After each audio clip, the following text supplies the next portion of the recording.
In the next 4 shows, we're going to be talking about a new letter to the bishops of the Catholic Church on the collaboration of men and women in the church and in the world. Now, before I actually sort of begin on the document, I want to spend this particular lesson, this talk, explaining the background of this document, sort of the war that's going on, because in a sense, when you read the document, you look at it and you say, there's something going on here. You know, there's a battle out there, and this is a response to an attack. But the question you might ask is, what's the attack?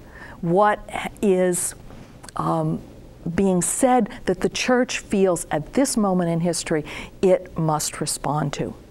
And the question is, what are the differences between men and women?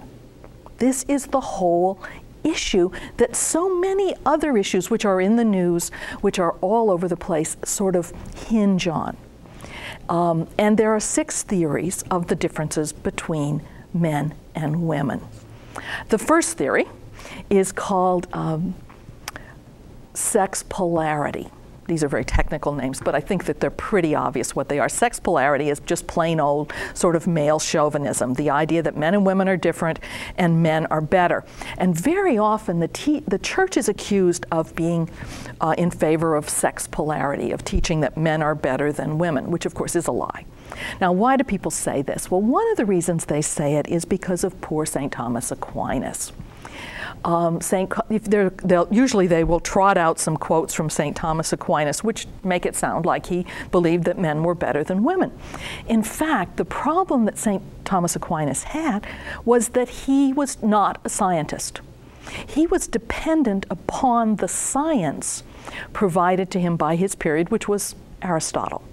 And Aristotle had some very weird ideas about the differences between men and women, none of which were true. But that was all St. Thomas had. So St. Thomas sort of quotes that science and then goes on to try to explain how, given Aristotle's science, men and women are still equal in the eyes of God.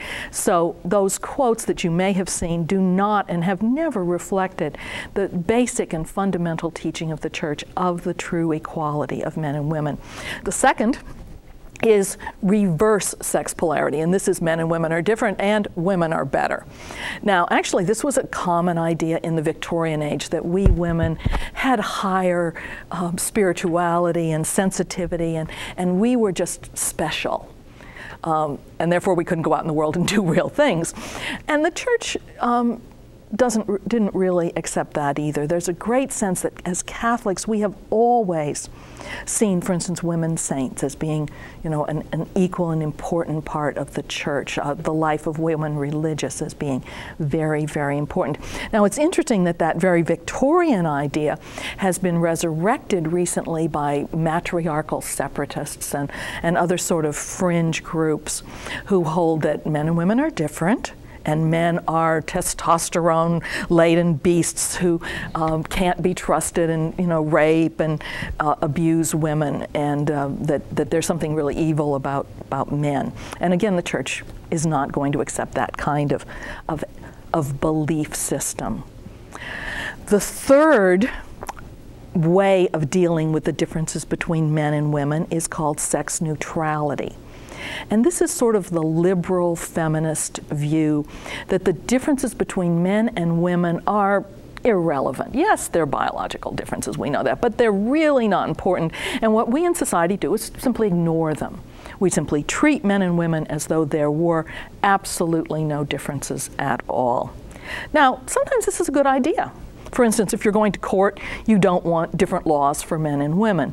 Voting, things like this, education, there should be a real equality. And there are very important times when ignoring the differences between men and women is fine. However, there are also times when the differences between men and women really do matter. For instance, maternity leave, or now they call it family leave. Obviously, a woman recuperating from having a baby is very different than a man getting over having a baby. He may have spent a sleepless night. She spent 9 months of pregnancy and gone through a very serious thing.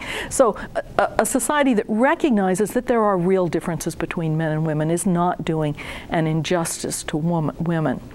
So liberal mentality, which basically was enacted in the 1960s in the United States. We basically said we're not going to notice the differences between men and women, had many positive effects and many negative effects. For instance, with divorce, it said we'll just treat men and women the same in a divorce. Well, it didn't work because the women were often left with nothing, and the men walked away with, you know, a lot.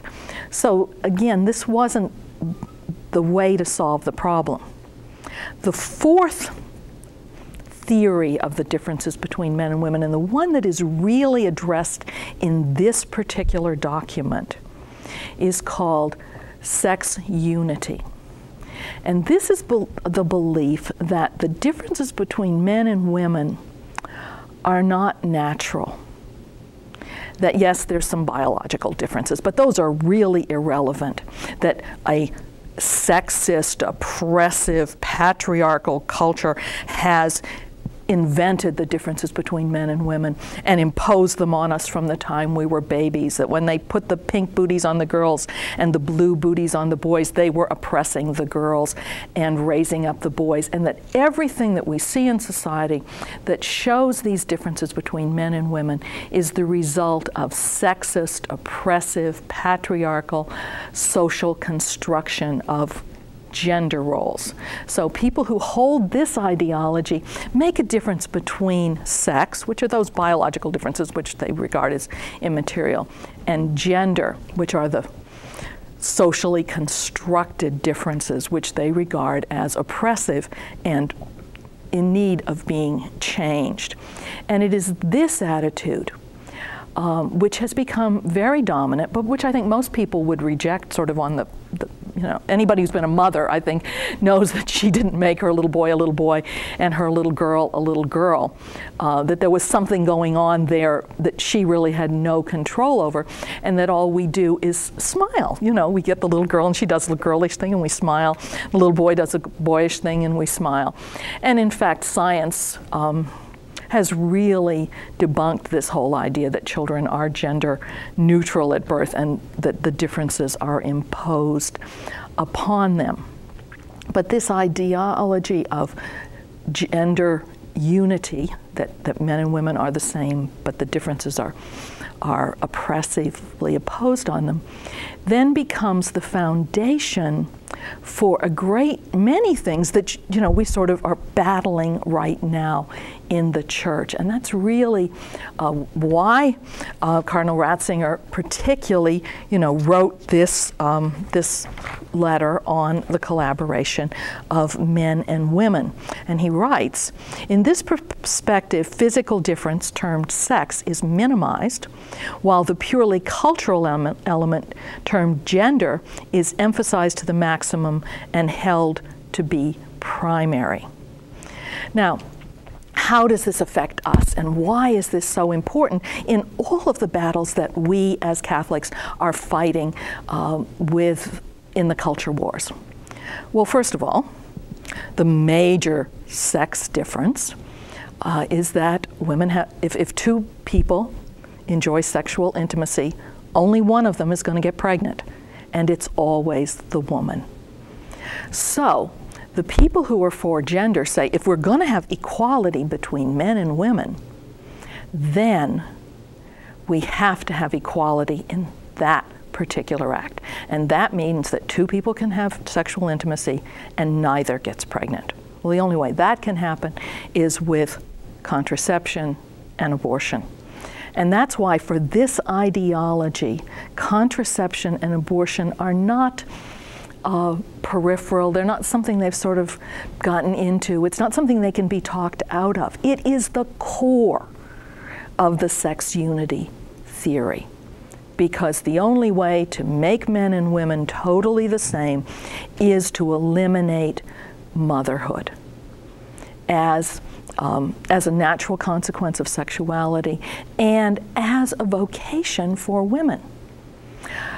So this is why this particular ideology needs to be addressed. We as Catholics need to understand what is at stake here and why it is important that we defend the teachings of the Church on men and women. I'll be back in a moment.